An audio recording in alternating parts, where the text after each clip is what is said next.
Good morning, children. Today we will start a new lesson playing with magnets. In this lesson, we are going to learn about different types of magnets, properties and uses of magnets.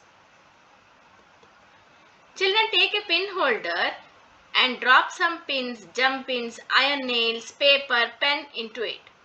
What do you observe?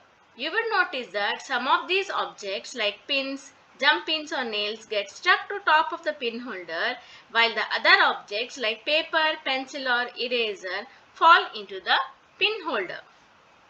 The cap of the pin holder contains a magnet which attracts substances like iron pins, iron nails, etc. Similarly, the metal stickers also have a magnet at the back so that they can stick to iron doors. The materials we find around us are of two types, magnetic materials and non-magnetic materials. The materials which get attracted to magnets are called as magnetic materials. The materials which do not get attracted to magnets are called non-magnetic materials. Examples of magnetic materials are iron, cobalt, nickel. An example of non-magnetic materials are plastic, paper, glass, etc. Now let us take few materials and find out if they are magnetic or not. Now the first object we are taking is scale. It is made up of plastic. Attraction to the magnet? No, it does not get attracted to the magnet.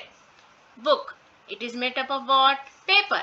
Now again it does not get attracted to the magnet.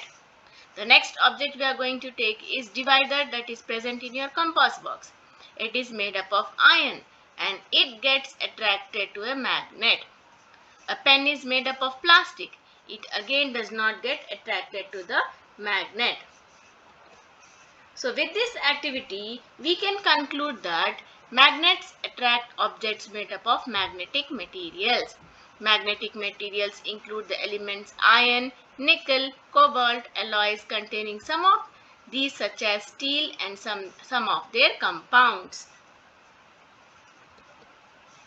Now suppose children, you are given a basket full of different materials.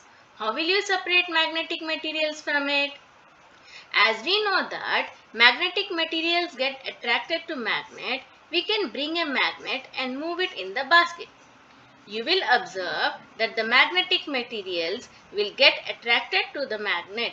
Thus, the magnetic materials can be separated easily from non-magnetic materials using a magnet. Now coming to the shapes of magnets. Magnet was first discovered by a shepherd named Magnus. It was also called as lodestone. Nowadays we are getting magnets in different shapes like a bar magnet, a ring magnet, horseshoe magnet, disc magnet, etc.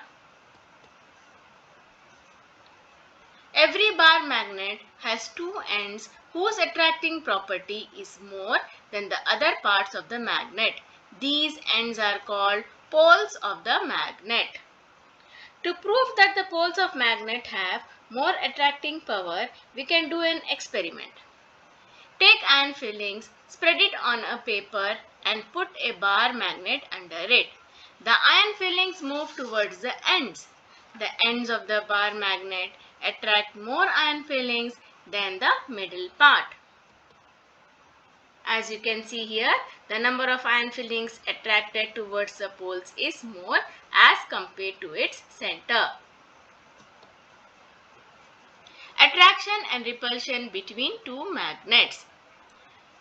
Unlike poles of two magnets attract and like poles of the magnets repel. That is, opposite poles will attract and the same poles of the magnets will repel. Let us do a quick recap of what we have learned today. Materials that are attracted to the magnets are called magnetic materials. Materials that are not attracted to magnets are called non-magnetic materials. Magnets are of different shapes like bar magnet, horseshoe magnet, ring magnet, etc. Each magnet has two poles, north and south. Like poles of two magnets repel and unlike poles attract.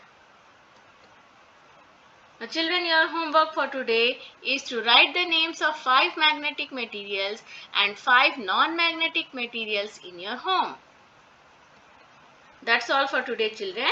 We'll continue the next part of our lesson in our next session. Thank you.